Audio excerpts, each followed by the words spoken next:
All right, welcome everyone to the final seminar series for the semester. Today we have Anna Bounds, who is going to walk us through her almost prescient book, Bracing for the Apocalypse, New York Street Smarts and Survival Smarts. I'm Charlie Gomez. I'm an assistant professor here at Queens College. My co-host here is Hongwei Zhu, also at Queens College. And Anna is also at Queens College. So it's nice kind of to keep this in the family. How are you doing today, Anna? I'm excited to present. Thank you so much for having me. Oh, I'm so excited. And just by the looks of this cover, and as we were sort of talking before, I think you have a multimedia deal that you were just sitting on beyond an academic work. So don't forget us, us little people, once you make it big in Hollywood and on Netflix in a couple of years. We're going to get started. Yeah, exactly.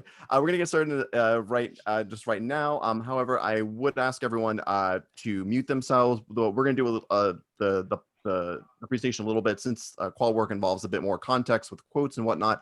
What we're going to do is ask everyone to hold their questions, even clarifying questions, till the end. And then we can have a big Q&A. So Anna has a lot of material to go through. It already looks really, really exciting. So please, everyone, just keep themselves on mute and hold your questions to the very end. And with that being said, Anna, I turn it over to you. Let's hear about how to survive the apocalypse. Well, first, I'd like to thank everyone for joining me today and talking about this this topic, which is important, I think, to all of us because we're sheltering in place right now, and it looks like we're about to go into a tighter restrictions in the coming weeks. So, and thinking about first, I'd like to thank the group for inviting me to share my research. I would also like to give a special thanks to my editor, Peter Heath, who has just joined the call. Some of you may know Peter as one of our faculty members. I also know Peter as my trustworthy and outstanding editor. So I'm delighted that he's joined us today. So in my talk today, I'd like to discuss the main themes of my work, and I'd like to draw some intersections, not just between the urban sociological theories that I used, but also to talk about urban planning as well. Because I think that when we think about urban preppers, we're really talking about urban planning, because urban preppers are, after all, planners. They're ordinary people trying to figure out how they're going to survive in extraordinary circumstances. However, that's really only one layer of the conversation today. I'm also thinking about the context of our conversation, the impact of time and circumstance on our time together today. Lately, I've been thinking about how I began and how I end my book. My book begins with my decision to undertake an ethnographic study that tries to figure out how and why some New Yorkers are preparing for disaster. Throughout the book, I detail and analyze my journey according to relevant urban sociological theories, and particular symbolic interactions, since I'm studying a small group. However, at the end of the book, there's a shift. In New York, the pandemic has started. New York is about to change. The world is about to change. That's what we're talking about this afternoon. We're talking about that tragic change. As Brecht wrote, in dark times, will there also be singing? Yes, there will also be singing about the dark times. So here we are today. I'm presenting virtually to a group of New Yorkers who have mostly been sheltering in place for the last 9 months and possibly the next 9 months. So one might argue that today we're doing just that, singing about the dark times. However, I'm not certain that that would be entirely correct, because we can see a glimmer of the future, hope, the promise of a new vaccine, the promise of a new presidential administration. And when I think about these possibilities, I'm reminded of the words of an urban prepper, Annette, when I first started this project. Annette gave me an important directive. She told me, make sure that people know that we aren't preparing for the end of the world. We're preparing for tomorrow. Tomorrow. So today we're taking on her challenge by exploring the world of New York prepping before and during the pandemic. So today I'm going to be talking not just about my book, but I'm also going to talk about my ongoing research and how preppers are actually applying their training and skills in actual disaster. So with strategies ranging from moderate to extreme, prepping refers to preparing and planning to independently survive disaster without government assistance in the context of scarce food and few resources. With dwindling faith in the promise of government aid during disaster, these New Yorkers have turned to self-protection strategies to ensure their safety. For this subculture, survival depends on self-reliance and fostering social bonds. As Jason Charles, the leader of the city's only public prepping group, the New York City Preppers Network, which I spent 2 years with, I think he explains it best. He says, zombies aren't real, neither are aliens. This isn't about science fiction stuff.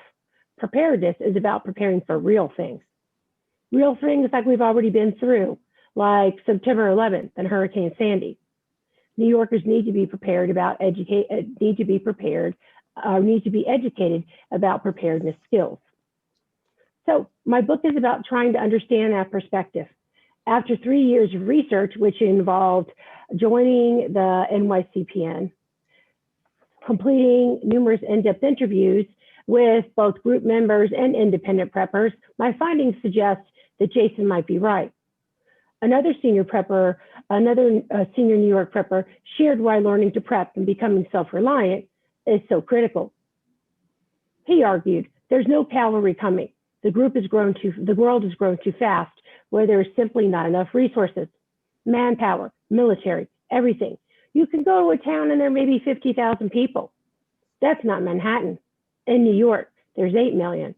Where do you put 8 million people in a disaster? So you have to fend for yourself. And to fend for yourself, you've got to learn these things.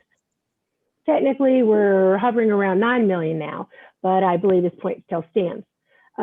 So we might think about prepping as actually an act of community resilience, which is defined as the capacity to anticipate risk, limit impact, bounce back quickly through survival, adaptability, evolution, and growth in the face of turbulent change. And when we think about those key capacities, we can definitely see how they intersect with prepping. And one of the ways that they do that is actually the philosophy of preparedness. So when we think about preparedness and we think about, I want you to understand, I'd like you to think of it as an all-encompassing notion of self-reliance that just doesn't involve protecting your family against disaster. It also involves things like homesteading, knowing how to be as self-sufficient as possible in managing your home. In other words, things like canning, making your own clothes, understanding how to build certain things. I've seen preppers build a variety of things from desks so that their children can learn virtually during the pandemic, to building generators. So the whole idea is being able to develop those sorts of skills. And also, sustainability is an important issue. Reducing your carbon footprint, shopping locally, growing your own food, not just recycling, but upcycling, all sorts of things. So I want you to think about this more as not just about responding to disaster, but planning for disaster and planning to be self-reliant in as many areas as you can. So drawing from my book and my current research, I'm going to explore 4 questions today. The first one is 4 questions. Who are urban preppers? Why are they preparing for disaster? How are they preparing for disaster? And how are they surviving the pandemic? Well, urban preppers have trained and practiced for disaster. The experience of actually living through and surviving in the pandemic has given these preppers the opportunity to test their philosophy of self-reliance and their mettle. So when we think about disaster, how are we defining it? we're thinking about these categories. These are the categories of how preppers, these are the scenarios that preppers worry about. This is how they define disaster. They're concerned about terrorist attacks, natural disasters, pandemics, technological collapse, our government, our economic collapse. So we'll talk more about those and how they relate to New York in a moment. So who are urban preppers? Here's the image that most people think of when hearing the word prepper. And a lot of this is based on television and film. National Geographic's hit television series Doomsday Preppers introduced America to this stereotype. The camouflage wearing, gun-toting male fixated on protecting himself and his loved ones against a dangerous unknown. And there's been a whole genre of these series, Doomsday Preppers, Meet the Preppers, and Prepper Hillbillies, which is actually where this image comes from. And on screen, we see these preppers engage in intensive labor and invent novel ways to escape disaster. And these shows encourage viewers to tap into the collective belief and the power of the fierce white male American hero, the guy who's full of bravado and might, that has a starring role in the popular American imagination. However, reality often conflicts with imagination. My research into the media stereotype of the American prepper disappears in the context of New York. New York preppers are not exclusively white males who exhibit traits of hypermasculinity. Like their city, New York preppers reflect diversity. Preppers are African American, preppers are Puerto Rican, preppers are Mexican, preppers are Asian, many preppers are women. They're the people left out of the white male prepper hero narrative. For example, when we take a look at the NYCPN, when we take a look at their membership profiles, we see that they have right now about 496 members, with the majority of members being people of color. And when we take a look at gender, their membership splits roughly even between men and women. So again, we have a very different, in New York, preppers are very different than how we imagine them to be. Breaking away from the image of preppers as isolated and paranoid people, New York preppers are often engaged community members. Many of the preppers are middle-class parents, like first responders, school teachers, office administrators, security guards, and such, who are concerned about protecting their families. However, the New York prepping world also includes America's extremely wealthy whites, multimillionaires and billionaires. For these, bring back the salads by 1:30. Yeah. For these white elites, prepping has little to do with independently surviving disaster and difficult conditions. Their disaster preparedness involves escaping to a private hideaway or retreating to a luxurious safe room. Today, I'm not going to spend a lot of time talking about wealthy preppers. When we think about the pandemic, we already know that the rich have left the city. Like, for example, we all have stories of our neighborhood populations changing. Some of us with diminished populations. In the village here, our population has dropped by 40%. And then other, more suburban areas of the city that are farther out have gained an increase in population size. Just by way of personal example, on my floor in my apartment building, we have 14 apartments. Right now, only 4 of those apartments are occupied. So, and reflecting on the white male stereotype of preppers, and Shira, an African-American female member of the NYCPN, explained, that cowboy idea doesn't apply to everyone in prepping. Preppers aren't necessarily those white guys in the backwoods or the guys wearing tactical gear. This isn't about being an individual, the lone wolf. This is about mothers. This is about the city. That's who we are. That's what we're about. So exactly what are New York preppers about? Why do they practice prepping? Well, my research in studying New York preppers revealed to me that analyzing this phenomenon only according to the national context and its links to an individualism in American culture is misguided. Instead, I argue that urban preparedness isn't really about the national. Preparedness is about the local. It's about where the work happens. It's about place. It's about self. It's about tribe. It's about connection. Urban prepping is about adapting to the changing nature of life as a New Yorker.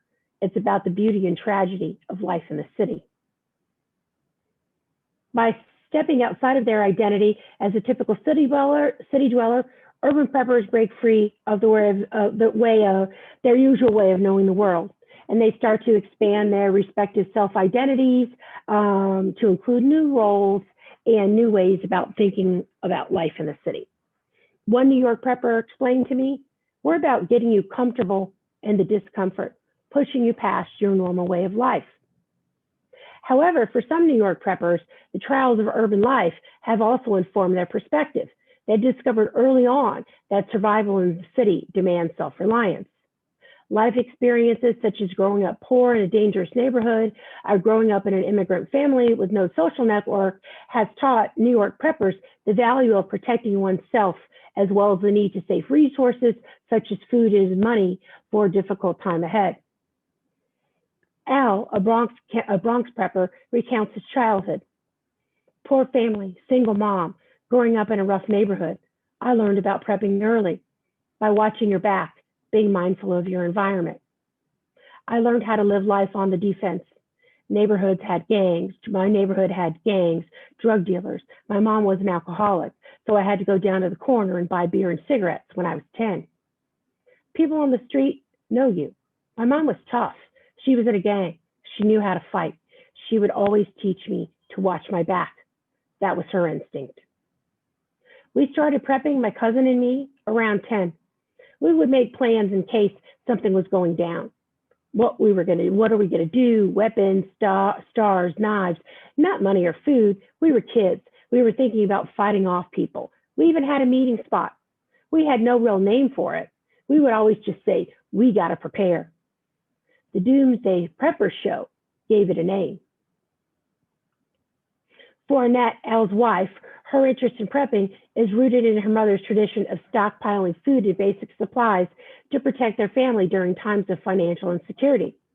She explains, for me, it's about prepping for life, being smart. My mother started me on this. My mama always made sure that the cabinets were full. She caught sales on everything, even like beans. There were 7 of us. She was always saving and always stocking. She started me on this. It's about being responsible. Most important, direct experience in the city was a primary motivator for New York preppers. As one prepper consultant explained, living in New York is like living on the X. As a global city characterized by tremendous inequalities and increasing risk, New York provides a ripe context for prepping.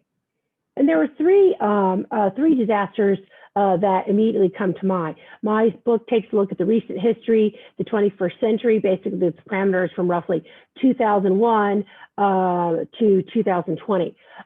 So the top 3 that come to mind are, of course, the World Trade Center attack in 2001, Hurricane Sandy, which was the worst storm in New York's history.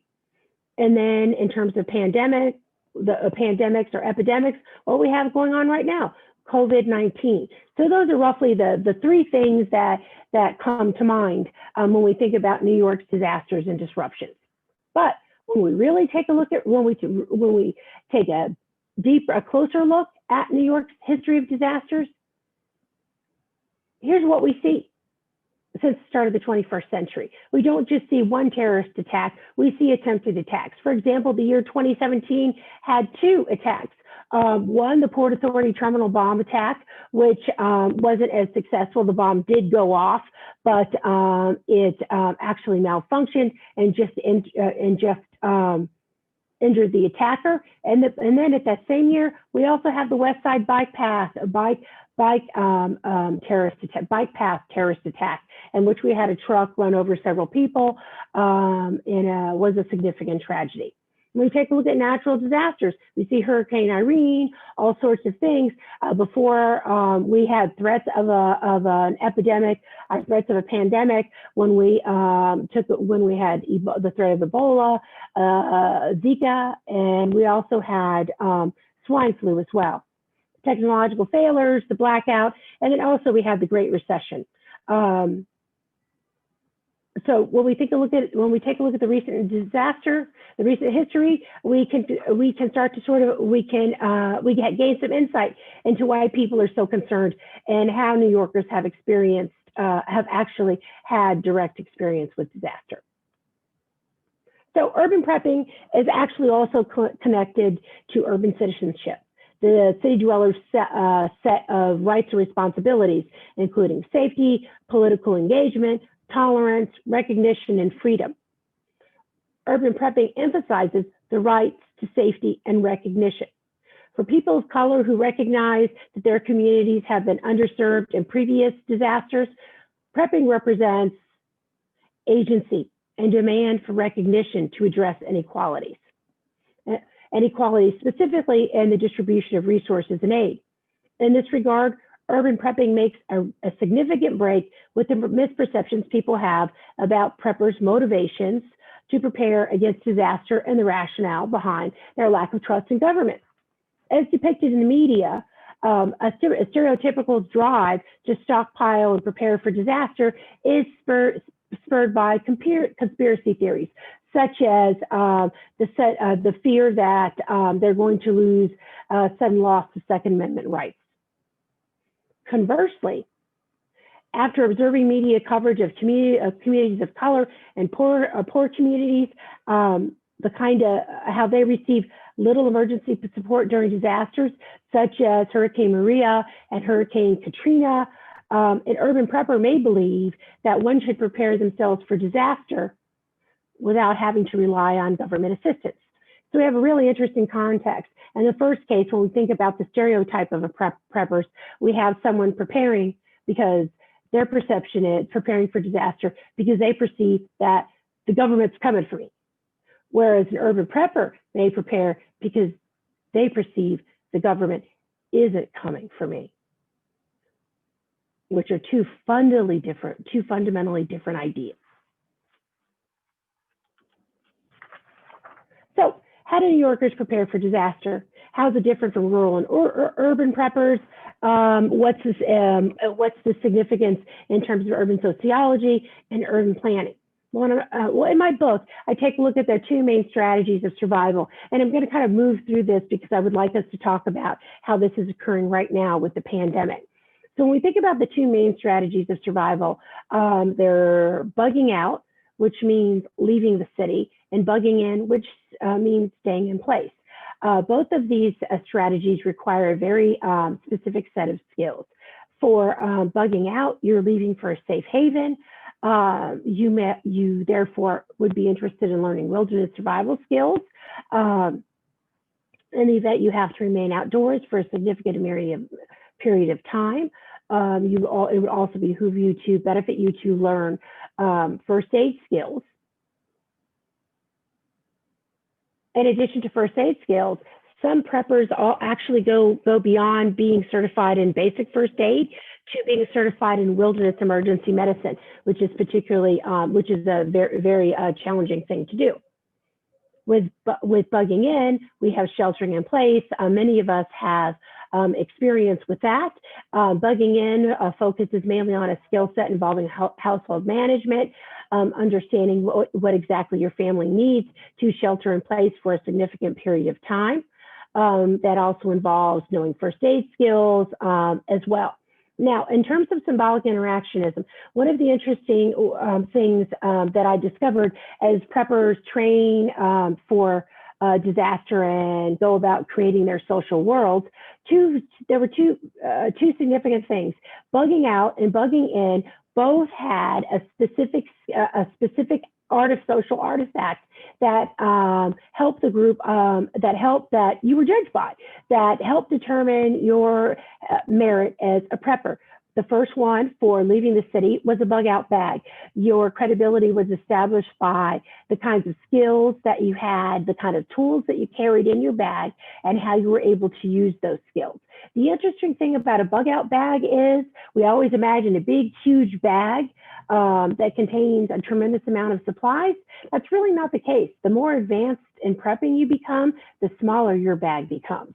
Like for example, some of the outdoor excursions would be a 3-day excursion, which you could only have a bag that was about this big.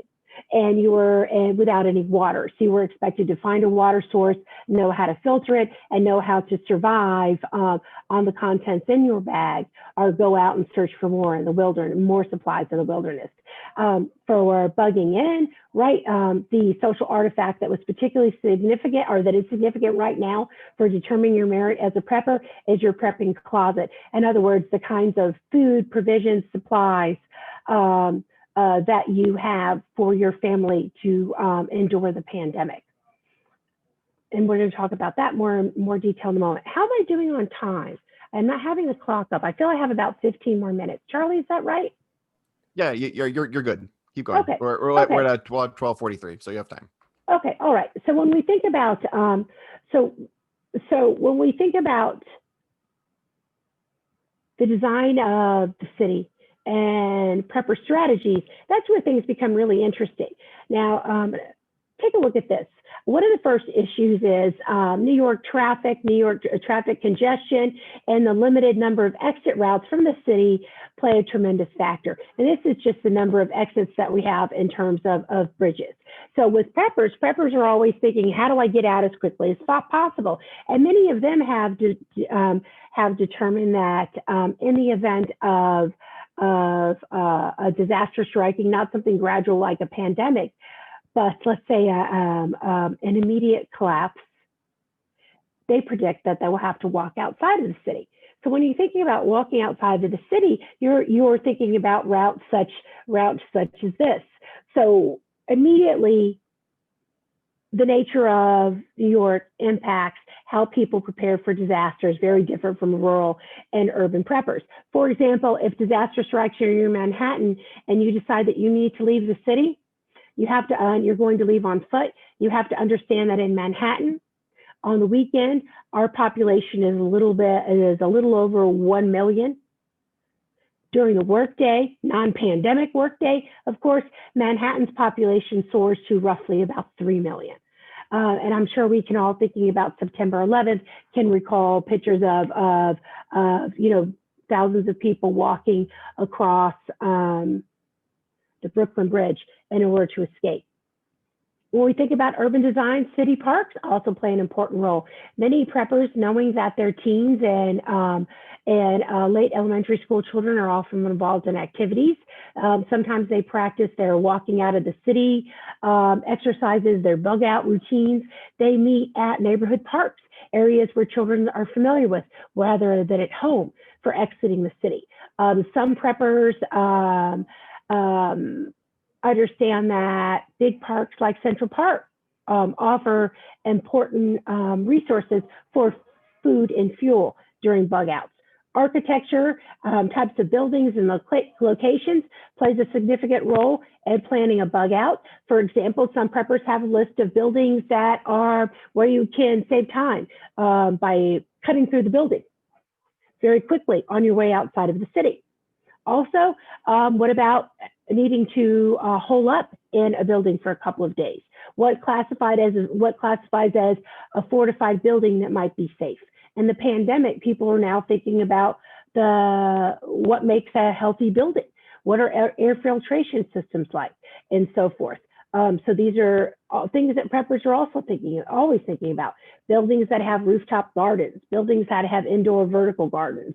Not just that, some preppers in mapping out their bug out plan don't just have caches that they have hidden throughout the city, marked on their maps, but not just that, they also have houses of worship and hospitals identified along the way as ways that might offer or places that might offer refuge or support along the way. So when we think about sheltering in place, Preppers think about all the things, many of the things that we're considering right now, the provisions that we need, what we should have in our prepping closet, how we can better organize our apartments to create workstations, learning stations, to improve the flow of traffic, to make things more comfortable. And sometimes that might even involve major or minor construction. Major construction, when we're thinking about the building of safe rooms, and then also minor, when we're just thinking about, building walls or taking down walls within our apartments, all sorts of things. So for New Yorkers, in short, prepping is a reality-based rather than fantasy-driven plan. Core to prepping is trustworthiness, the idea that when you're training with someone, that you'll take learning your skills seriously, that you'll be on time, that you'll be an asset to the group. I think one of the preppers said it best by saying that to be part of a prepping group, you have to earn your right to be there. So one of the things that was very unexpected finding for me was that preppers are actually very communal, that they work together, they learn together, because some of them are hoping that they will survive together. So let's turn for the last few minutes for thinking not about training for a disaster, but about surviving a disaster, enduring the pandemic.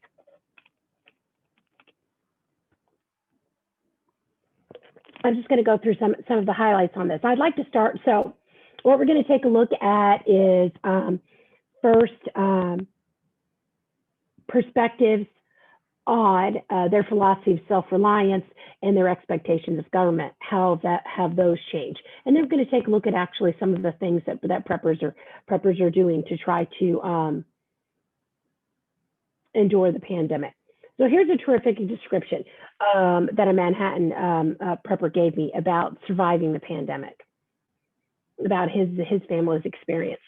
He said, it really is just like contagion. COVID spreads so damn fast and so easily. It's about trying to get your mind around it. Sure, you've got your stores and all you need, but it's about the gradual and the ordinariness of it, the everyday bullshit. That's the real madness. Like worrying about catching the virus just as you're taking down the trash down the hall to the compactor. So for urban preppers, the federal government's failure to enact a clear response to the pandemic reaffirmed their core belief that the government wasn't coming to save them, wasn't coming to help them, wasn't coming to aid them. And I'd like, and we're all familiar with the narrative of the federal government's response.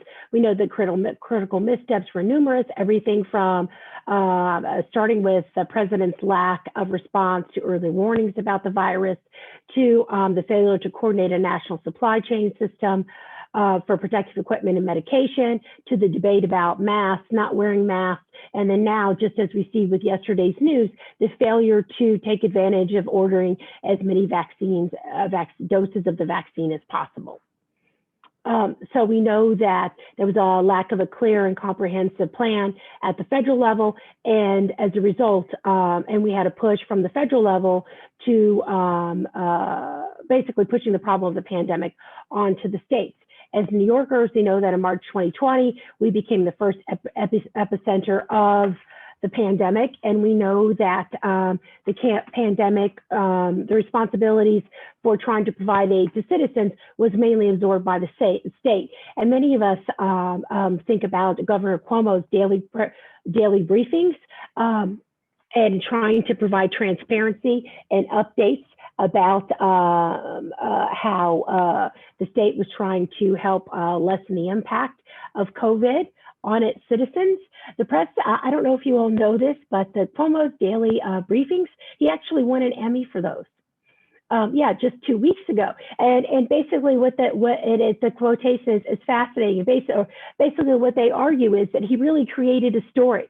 There was a clear set of characters. There were villains, there were heroes. And so they argue that, sure, it was reality, but it classified as a drama.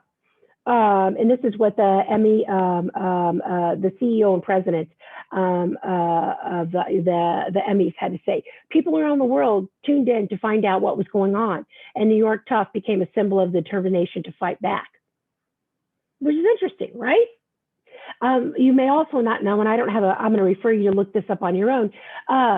Apparently, the governor is a fan of posters, and he actually made a poster about New York's trials and tribulations during the pandemic, which is fascinating when you take a look at it. But I would expect that it, unfortunately, I think it's probably going to need to be revised or another poster constructed for the coming weeks ahead.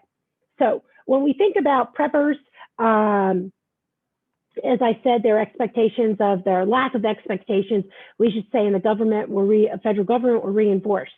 Marlon, one of the preppers that I referred to at the beginning of the talk, here's what he had to say in response to the federal government's actions or inaction. He said, "Look, I said a long time ago that there was no cavalry coming. The pandemic proved that I was right in my thinking. The president exaggerating claims while people were dying. Governor Cuomo and Mayor de Blasio squabbling and holding up things while people are dying. Stop having faith in these people. We have to take care of ourselves." Another prepper argued that the federal government's inability to manage the COVID crisis resulted in a game of whack-a-mole, where problems related to the virus and confusion keep popping up. For preppers, so there's in the interest of time, I'll stop there. But the pandemic, of course, the federal government's expectations have reinforced their loss of faith in government, and it's also disappointing too because I think that many other people are experiencing that diminished faith now, rather than just preppers. For preppers, the pandemic has also been a lesson in endurance that has allowed them to test their mettle during a real-life disaster. But Ron, an experienced prepper, pointed out something to me. He said, trying to survive the pandemic doesn't make you a prepper. He explained, rather, prepping requires an ongoing commitment. He said, right now, people are definitely trying to prepare and look out for their families. What we do is different, though. It's hard to prepare for all things. First, it takes time to figure out what you need and the skills you need to learn. Then it takes time to learn new skills and to get up your supplies. We pay attention to these things. We talk and exchange information ahead of regular people. We discussed this much earlier, so we had time to prepare before people rushed out in March. Here's the fascinating thing. The New York preppers that I interviewed, all of them were ready to go by January, in terms of not just food and provisions, but protective equipment, including masks, gloves, hand sanitizers, and some individuals even had hazmat suits. So they were ready to go by December. The shelter-in-place order didn't occur until March 22nd. So I think biggest accomplishment or their biggest strength for preppers was the use of their prepping closet, because because they already had lots of provisions collected. Most preppers I interviewed, actually almost, all preppers that I interviewed had provisions for at least 1 month. For people who lost their job, that was particularly helpful because they were able to be able to save on groceries and certain supplies. It helped them stretch things out. For example, one Brooklyn prepper said, and talking about his reliance on their prepper closet, one of us had a job that allows us to work virtually. The repair shop where I worked folded almost immediately. We were down to one income. Having a stockpile of food and everyday stuff took the edge off. We could stretch things out. It helped us not to immediately deplete our savings. Otherwise, we would have gone through it like a buzzsaw. Preppers were also good networkers.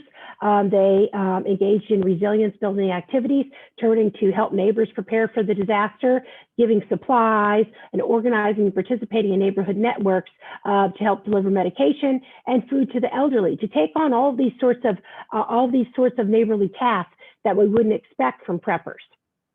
So in conclusion, which I thought was again speaks very much. Which I think again breaks the myth of what we have in mind when we think about preppers. Now here's the last thing. Here's what preppers really didn't fully prepare for. Preppers had all the provisions, all the things for, different types of disasters. But the one thing that they didn't expect was that they were going to become teachers, that they would be relying on technology.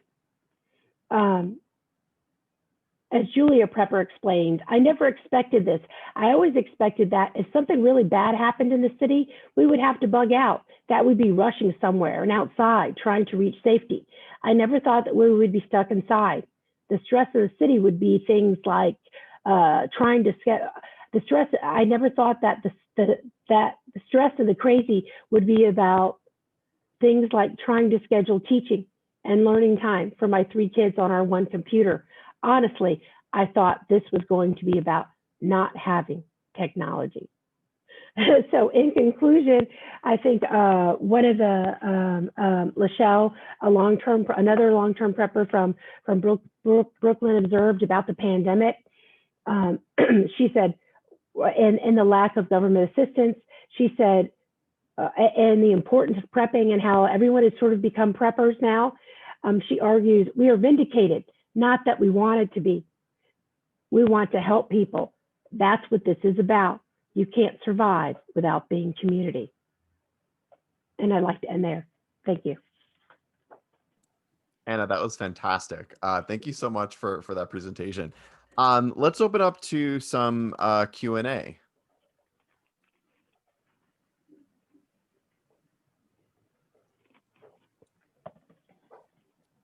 What was the most surprising thing that you learned in doing this research, Anna? Well, the most surprising thing about the pandemic was the fact that people really weren't thinking that they were going to need technology, not just technology, they were going to need better findings.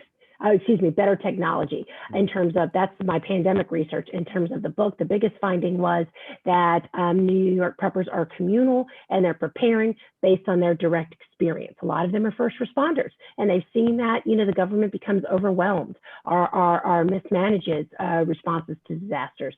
So that for me was the most significant thing. I kind of regret I have listened to this talk. My doctor just told me my blood pressure was high on Monday. I'm taking medicine. Now I feel like my blood pressure just shoot up again. So my research focused on social determinants of health. So I'm curious about have you noticed any you mentioned a couple of the examples. So, but I wonder could speak a little bit more about how there may be a self-selection into being a prepper in the first place. Maybe I wonder could it be someone who have for generation anxious about their livelihood and who find themselves into this prepping, and maybe someone who start as preppers, then after they feel so overwhelmed by all kinds of prepping scenarios they have to prepare, and that may have a negative impact on their mental health, stress level, anxiety. So okay, so that's important. There are a lot of good questions in this. So let me begin by saying I do think that there was some self-selection in terms of a lot of people are doing this because of direct experience. They were the people with that, who lived downtown without power during Hurricane Sandy. They were, people who went to WTC on September 11th to try to rescue people. Okay, these were, people who have had traumatic experiences happen and feel like they need to be better prepared to protect their families.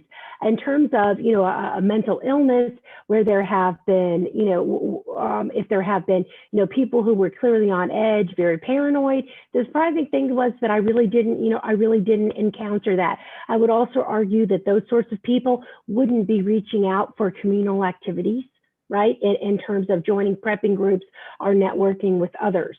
So I'm not saying that those people don't exist, but I really didn't encounter many of those people in my study. In terms of physical health, there were, I would say that the majority of preppers that I encountered were pretty fit, pretty healthy, because you have to be able to endure these outdoor excursions. And then there were some others, who were less healthy, who, the more fit people helped along the way. And then lastly, getting to your question about anxiety and, you know, people sitting home worrying all the time. I think that the respondents, the individuals that I interviewed, one of their missions, you know, in the group was, as I've said, to make people comfortable in the discomfort, to help you focus on being calm during a disaster, because you're prepared, because, you know, you're taking a look, because you're trying to figure out what to do for your family. Having said that, the gradual, the wearing down of people that the pandemic has done to individuals. One of the things that a couple of the prepping groups that I'm now researching that they've instituted are teaching strategies for good mental health care, meditation, and other self-care strategies, which I really didn't expect them to do. Can I have just one more follow-up? Sure. So do you think the pandemic as a kind of like a new type of you know, disaster that it's kind of like a chronicle disaster, right? It's not just like a horrible like a hurricane occurred and maybe it lasts for like a few weeks, but right. You know, like pandemic opens up a new kind of like a. Yeah, it's fascinating. Like I think chronicle is a good idea because, you know, basically, you know, we have a whole series of chapters. One of the things that we need to keep in mind in the pandemic is alcohol increase in the United States was up by half, you know, within weeks after the start of the pandemic. In some areas, domestic violence has increased. You can see all these stressors together, you know, and the pandemic serves them in a nice tiny bubble. Only you can't leave your home. You know, you see things like, you know, job loss, the financial strain adding to substance abuse problems, increasing domestic violence. We have children who are hungry because we have a much larger population now of those that have food vulnerabilities because not just job loss and loss of income, but we've also had a tremendous loss of basically our food delivery system, not in terms of food we purchase, but the number of pantries and the number of staff members that are available. Again, using information just from my neighborhood, in the East Village, we've now created a pantry for people who live in our neighborhood. So you're right, there's lots of different levels to this. This is a very gradual, you know, it wears on you. And I think that's something, you know, with preppers, you're thinking like a sudden impact, right? And surviving those first few critical days, not, you know, sheltering in place. And we have a, sorry, go ahead, Nick. Sorry. This is Nick. How are you? That was fantastic. Thank you for Thank you so much. And because this is one sociological issue that concerns me for many, many years, living in the States, and the particularity of American individualism, so towards civil society, and the contradiction of the market, you know, economy, that the disbelief to public services, the disbelief to government, disbelief to collective democratic processes. This is an amazing thing. So it is a serious issue, political issue at the same time. Also, have you realized, you have any indication if is any connection to religious eschatological theories, you know, the end of the world? Right, no. Also, if their attitudes towards gun control, do they own guns? And the last one, what about their attitudes towards the vaccination? Because the new vaccines, they deny or it is part of the preparation. And some of them, are they borderline hoarders? Okay. Nick, I think you've outlined, I think I'm going to go back and listen to this and make sure I have all of this in the proposal for my next book, Yeah. because all of those are extremely, extremely important questions. I do agree with you that there's, and this is why I argue that this is a very important political question, and that's why I'm making an argument that people are turning more towards the local, right? Stepping away from a sense of national citizenship and more towards the local. In terms of thinking, this addresses issues that we have in the city involving the pandemic. When we take a look at who could leave, right? Who could leave permanently? Who could, I'm pausing for just a moment because your questions, your series of questions are so rich, and my mind is racing to try to figure out which ones I want to delve into. But I think the pandemic serves this up very nicely when we take a look at the division between who's been mostly affected, right? Communities of color and poor communities, whereas you have wealthy communities with very low rates of infection. So the only way that people can prepare all these micro resiliences of prepping are particularly important, but that doesn't address the issue of how to address inequalities on a much larger level. Now, in terms of thinking about issues like a religious apocalypse, those are a very different group of people. Doomsday, those are fringe survivalist cultures that focus on a narrative, are basically cults that focus on preparing for a doomsday based on religious philosophy. That's a very different group than the group that I have studied. So I can't, so when we think about the apocalypse, and I take this on in the book, and we're not thinking about, in my book, I'm not thinking about a survivalist French culture, survivalist fringe cultures who were thinking about the end of days as a religious event. That's something completely separate. When it comes to guns, gun ownership, we'll say handgun ownership. Technically, you can own a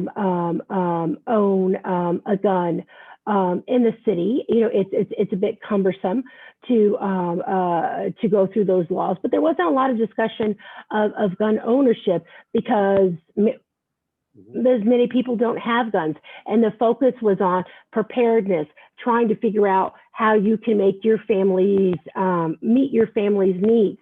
Yes, there was discussion of defense, and but there wasn't a lot of gun discussion in terms of people being, that gun-toting stereotype, saying, "Oh, I got such and such, so many guns stocked. I have so much ammunition. I have this. I have that." Very different group of people. Very different group of people. It doesn't mean that, they don't have other weapons. It doesn't mean that people don't know how to defend themselves. And what I mean by that, it doesn't mean that, some individuals don't have gun licenses or are skilled in that area, but it wasn't a primary focus for the 2 years that I spent with the group. And in terms, yeah. Some of the other trends. I mean, Hong Wei has a trend here about people raising chickens. There are all of these other things that are going on, like people started baking bread. There was a run on toilet paper, which was crazy if you think about it for 5 minutes.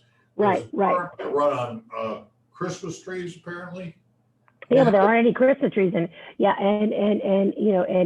neighborhood. Yeah. In other words, there's a huge shortage, which, like more people are, I guess they're going back to Christmas. I wonder, it was your group, did it include any rich people? Because I mean, yeah.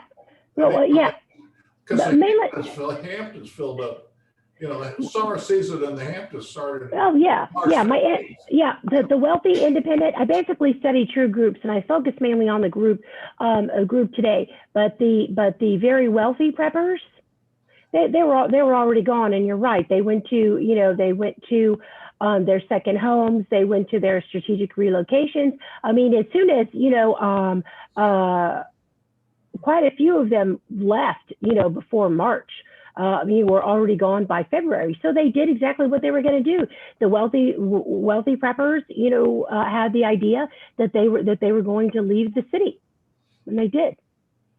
Yeah, well, when there was an epicenter here, I mean, the other thing about leaving the city was only the epicenter for a couple months. And then, because I talk to people around the country and they all say, oh, look at New York. New York is terrible. Right. Now it's everywhere. I mean, it's like, that's right. I mean, there's a couple of things like I don't think people really understood or even still understand like how epidemics work. And what about there's been this thing in Staten Island where they're like, they're kind of like Michigan. They're openly flouting everything. Yes, that's interesting. They're not really preppers. They're like the opposite, or they're like a denialist, I guess. Yeah, that's a whole nother. That's a whole nother group, which is very fascinating. I want to speak to just for a moment about the wealthy preppers. You're right. People were basically saying, New York, everything's happening. Let's get out of New York, and then sure enough, it's everywhere else.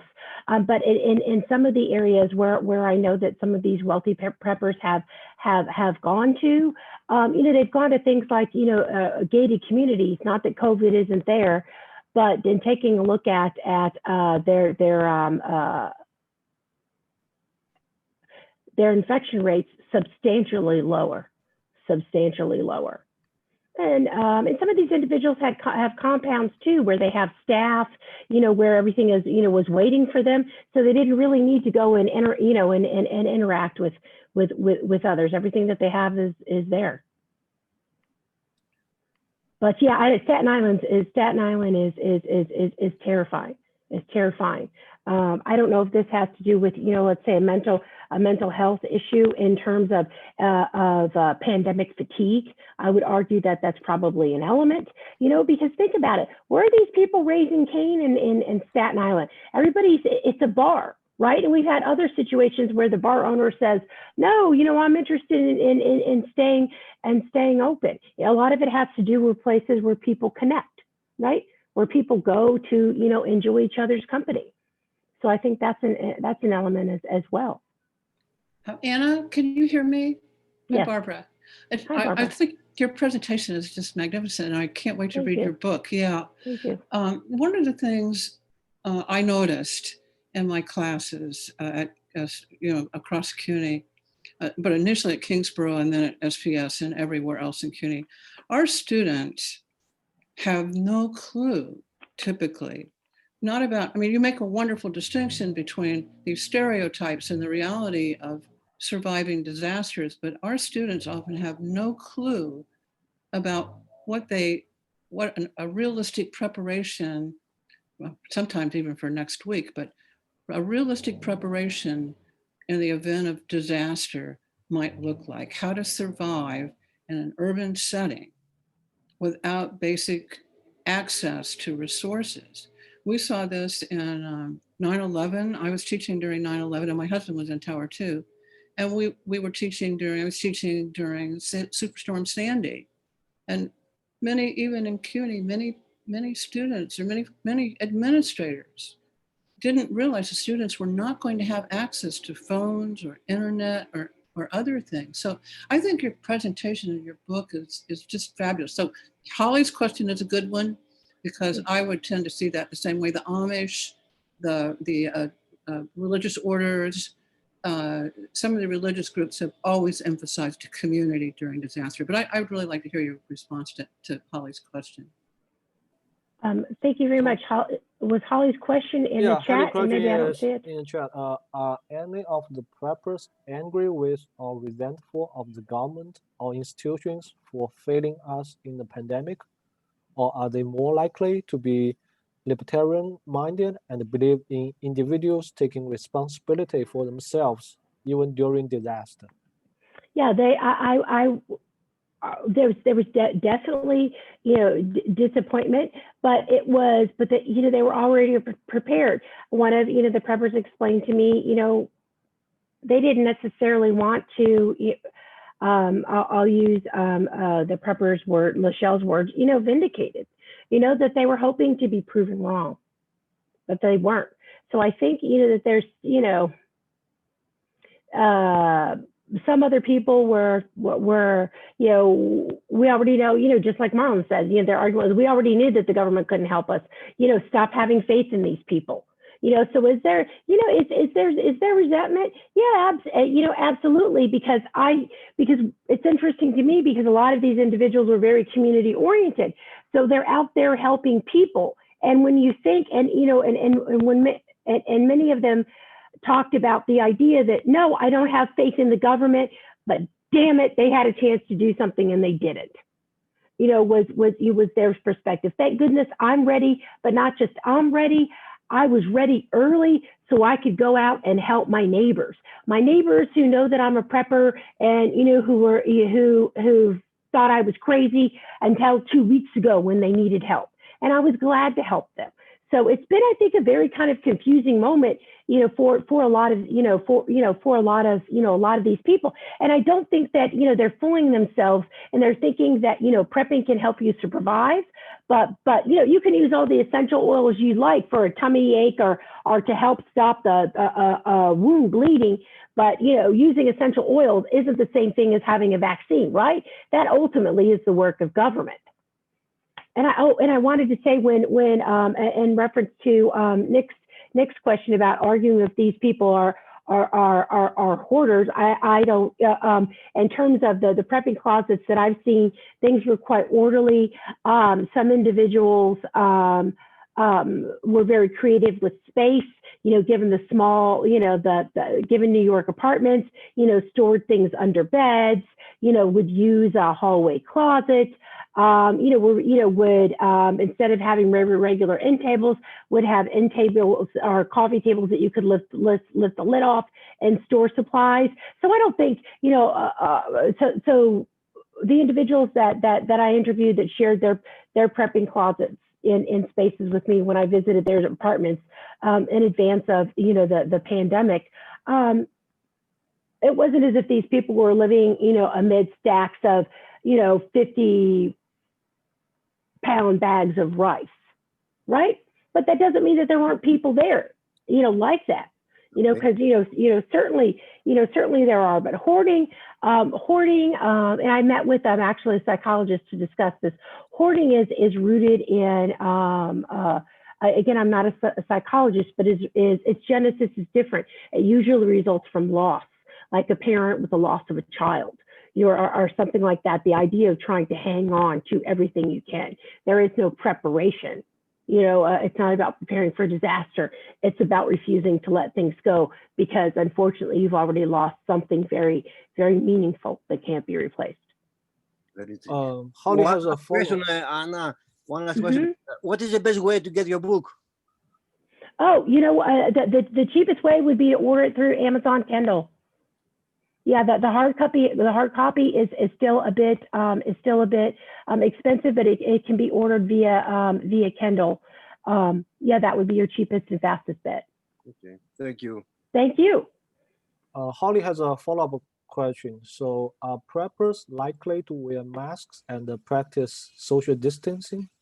Absolutely. Absolutely. In terms of at the start of the pandemic. Preppers were communicating with one another on social media, via email, and also having virtual meetings when they were telling people, don't believe what you're hearing, wear your mask, wear your N99, your N95, social distance, be sure to carry hand sanitizer, but, you know, practice good hygiene skills is what they called it, and, you know, shelter in place for as long as you can.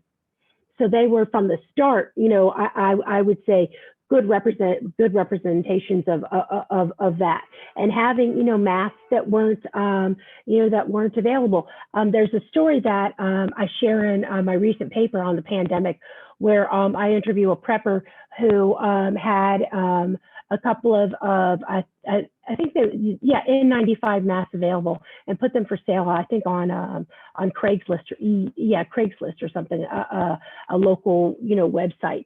And she was contacted by a doctor who was interested in buying them. And the doctor explained, well, early, before we all knew it, well, we're all trying to buy our own supplies to stay safe. And so this prepper, of course, ended up giving him the extra mask, which I thought was terrific. It was funny because she also gave him some extra toilet paper as a show of goodwill because she knew people were concerned about that, which is kind of funny. But yeah. So yeah, they if anything, Nick also had a question which relates to Holly's about the vaccine. Their concern about the vaccine, not that is the lack of long-term studies and trying to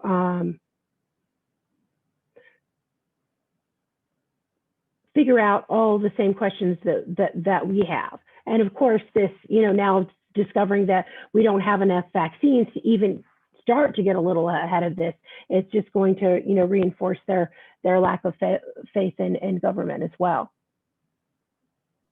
So there's some skepticism about the vaccine, about the rushing and things like that. Yeah, absolutely. So my expectation is that if and when some of these preppers get it, I would argue that they're probably still going to wear gloves and masks and do all of those things until that they're certain that it's effective.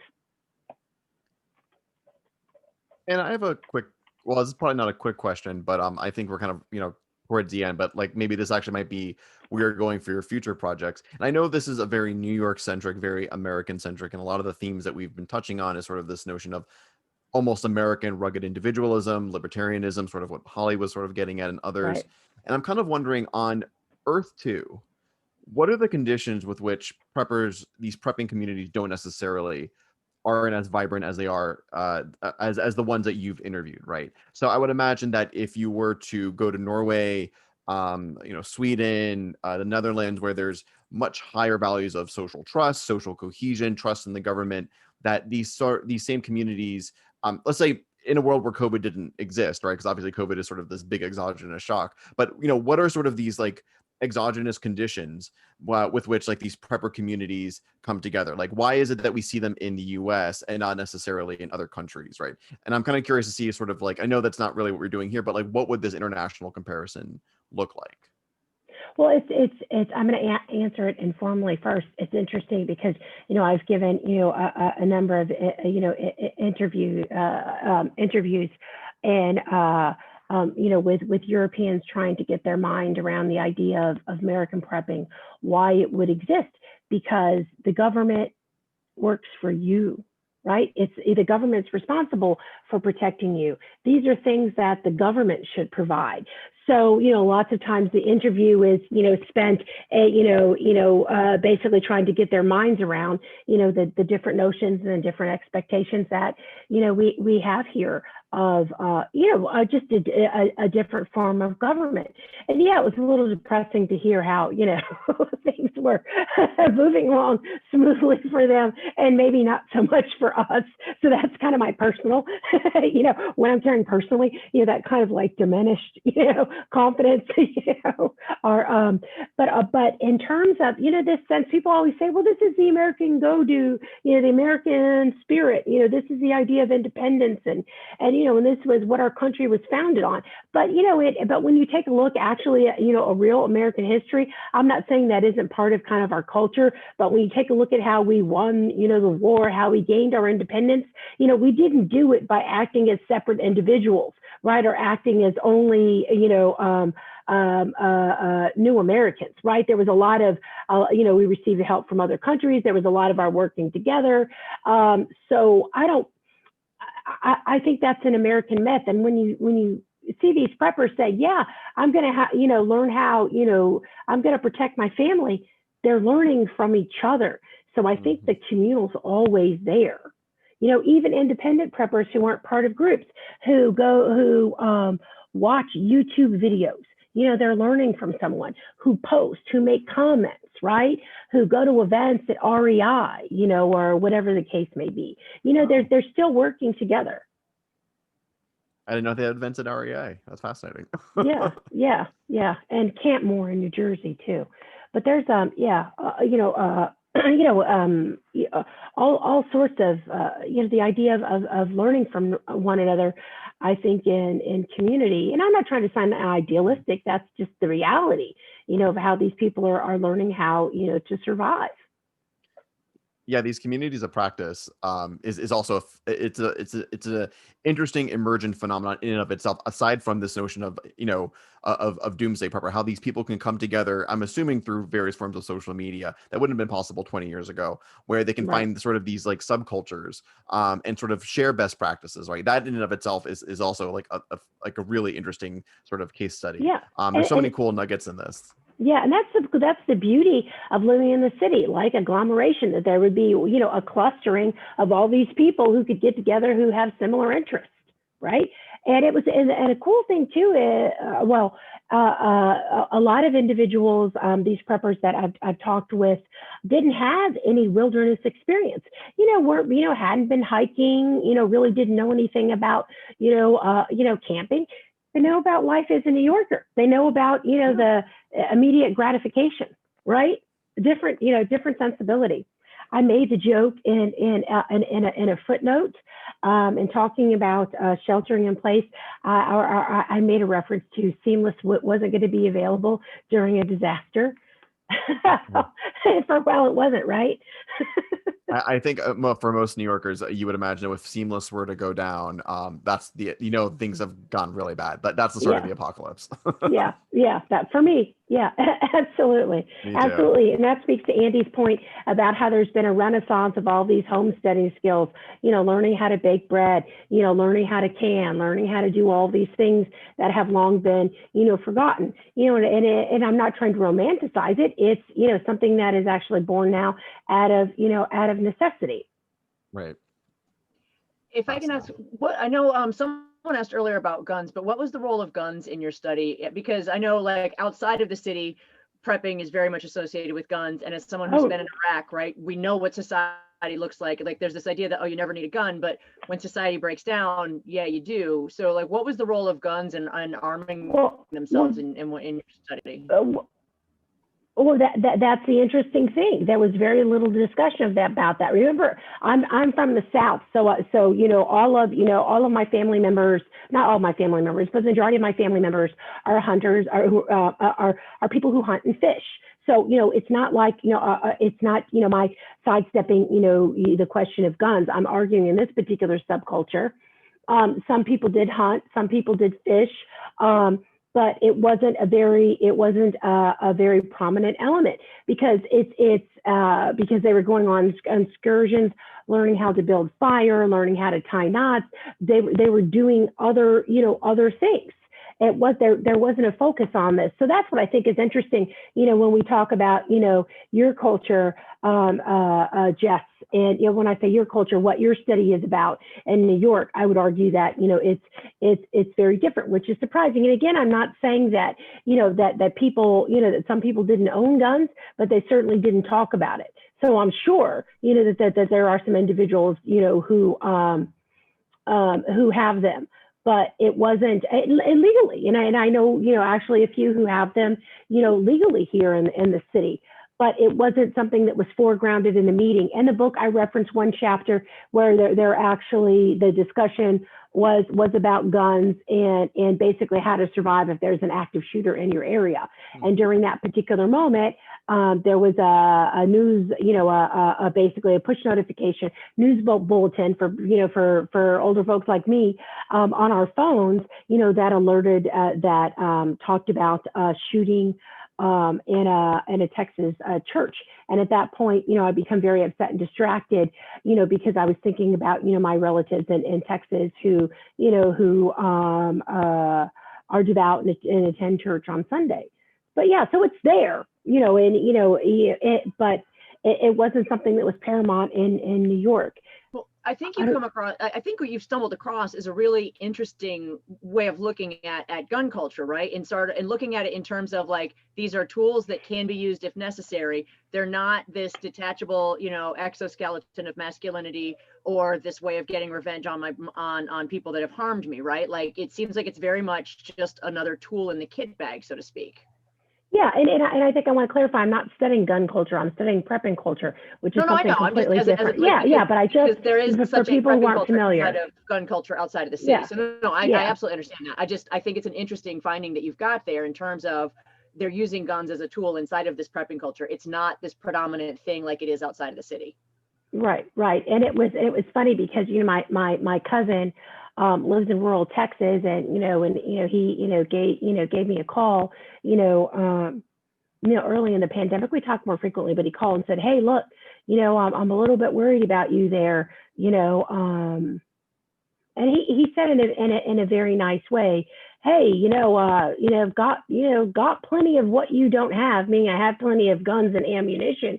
Do you think maybe, before things really get started, we could, maybe meet halfway, and I could, give you what you need just so your family doesn't have to worry?" And, my response was, and, I understood his concern and his anxiety. And, I was respectful, and I said, no, I think I have everything, that I need. Here's what I have. I have an N99, Scott and I both do. Do you all have those? So I switched the conversation to talking about, other things that were needed, like, what you need if you're going to the grocery store, that kind of thing. And, and when we think about, so it's, and, we both lost our aunt a couple of weeks ago due to COVID. So, yeah. So times are hard for everyone, but I'm sorry to hear that. yeah, I'm one of thousands of Americans. Yeah, absolutely. We are also at the ending hour. It's 1:30. Okay. If anyone has any quick follow-up questions, definitely reach out to Anna. I think we're all going to be buying your book in a not too distant future, so look out for a lot of Right. Amazon purchases. Anna, thank you so much for sharing Thank your you. book with us. This was a fascinating talk. And Thank also, I'm not sure if our department's going to be together anytime in the near future, but also happy holidays, happy new year. And I will be, if anyone wants to present anytime in the new year, drop me a line, even if it's nascent work, even if it's sort of a scanned ideas, or if it's just this beautiful presentation like Anna. We're all sort of all forms of ideas in different stages are welcome. So on that, thank you again, and I hope to see everyone pretty soon. Thanks, everyone. Okay. Thanks, everyone. Thank Happy you. holidays. Take Happy care. holidays. Thanks Bye. for inviting me.